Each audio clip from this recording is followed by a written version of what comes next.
Welcome back to the Meeple Marathon. Today we have something a little unexpected. This is Hero Quest First Light. It says this is your hero's journey.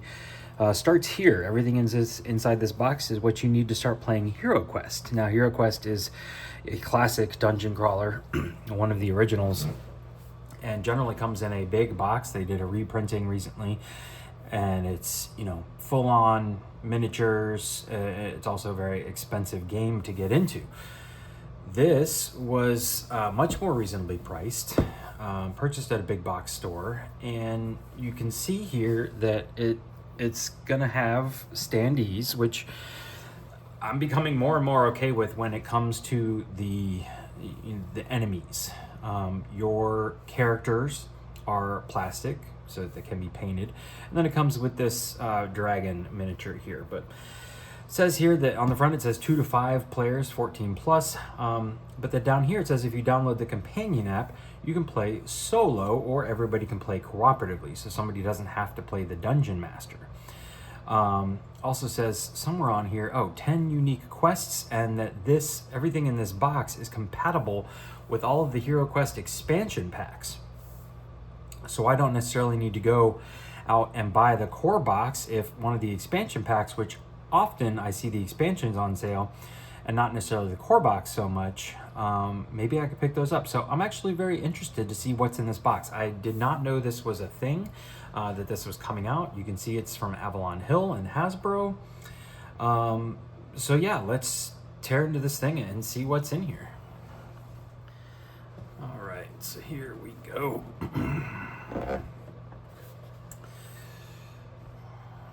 We have a quest book that's like stitch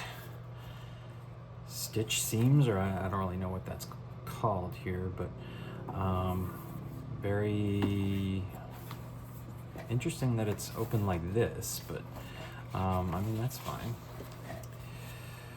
Here's just a rough overview of everything we're gonna see here in the box.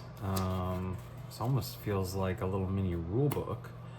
But yeah, there you go. You can see how, it's gonna be played on a board, but they're just kind of highlighting what is gonna be active there. Here's the rule book again, stitched spine.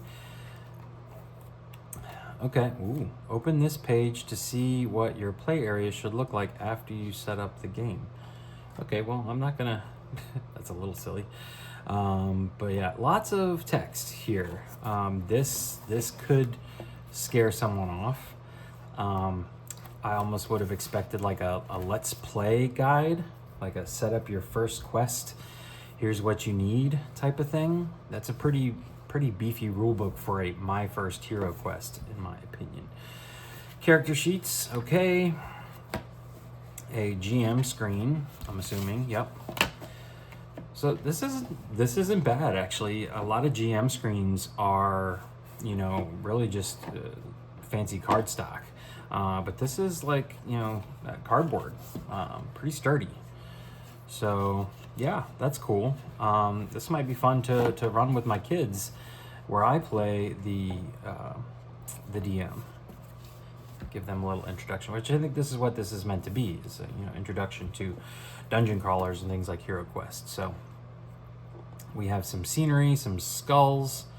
Okay, the skulls have scenery on the back, so maybe they're just meant to be double-sided. Some larger scenery here. It's weird, this scenery has a little bit of a sheen to it, whereas this one is more matte, which is interesting. This is glossy, which is something I noticed right off the bat. These don't appear to be double-sided. And here are all of the bad guys, which again are standees, and I'm okay with that. I was perfectly fine with the standee zombies in the Zombicide Marvel and DC kind of retail versions, because it's easier to pack away, smaller box, they're already painted, colored. The doors are okay. I guess these are supposed to be open doors. So yeah, they work. you could easily 3D print or have someone 3D print you some doors. I probably have doors from other games. All right, let's see what we got here. We have the board. So the board is, okay, the board is double-sided. Here you have your kind of standard HeroQuest board on one side with the kind of colored rooms. This is very reminiscent of the original. And then on the back side, a very different board here. This is a trifold 6-panel board here, so lots of room to, I'm not putting it back together correctly. It's a decent sized board for the box size. There we go, we got it back in there. We got some dice here, which are all stuck together, but yeah, I mean, these are engraved. The symbols are clear. Okay. A couple D6s in there and some unique dice. Let's check out the miniature quality here.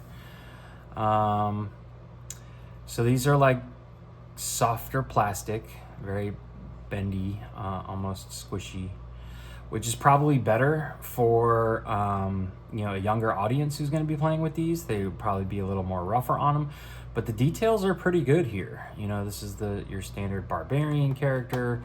We have our standard dwarf character here, but I mean, there's details on his little axe here and on his shield. So with a little bit of primer, these can easily be painted, or you could just keep them like this. You have your wizard here, and then we have our, I'm gonna say elf. Yeah, kind of rogue elf here with the sword as well. But yeah, I mean, for you know, what you're paying for here is pretty decent. And then we got this big guy here. This guy's definitely where you can see like the wings are nice and squishy, but I like that they also put him in a different color plastic and they didn't just pick gray. So this guy almost by himself is perfectly fine. Like, he looks like a dragon, and I, you know, don't really feel the need to paint him. We have a big old bag of standees, probably way more than you'll ever need in the quest, which means you can probably put everyone on a standee and just be done with it. We have a whole set of cards here. I'm not going to go through the cards. We do have a little tray system here, but this is not meant to be pulled out. But it does leave a little bit of decorative nature to your game. And then you've got this, which can be flipped over. So I do like that. This one is more, looks like you could pull it out more. So most likely this is going to be where standees go, and then cards, scenery, and then the board on top. We'll probably do a reboxing video of this at some point or another. Let's just check out the card quality here.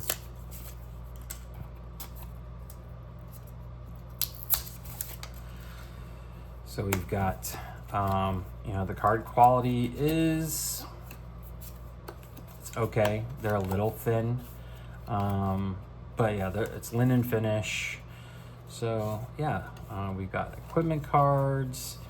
We've got spells, this guy, artifact cards here, treasure cards, water spells, earth spells, some reference cards, and you are the wizard. Yeah, so like, I guess randomization of characters and things like that. So yeah, there you go. That is what you're gonna get with a HeroQuest First Light Edition. Again, this is meant to be a introductory box for HeroQuest, and I'll be interesting to see in the future how well it does integrate with just a standard HeroQuest expansion as is. But yeah, I really like it when companies take this approach, because a game like HeroQuest could be very daunting, very expensive to get into. It may look really cool, but you may say to yourself, oh, I don't have the space for this, I don't have the time for this, or I don't have the money for this.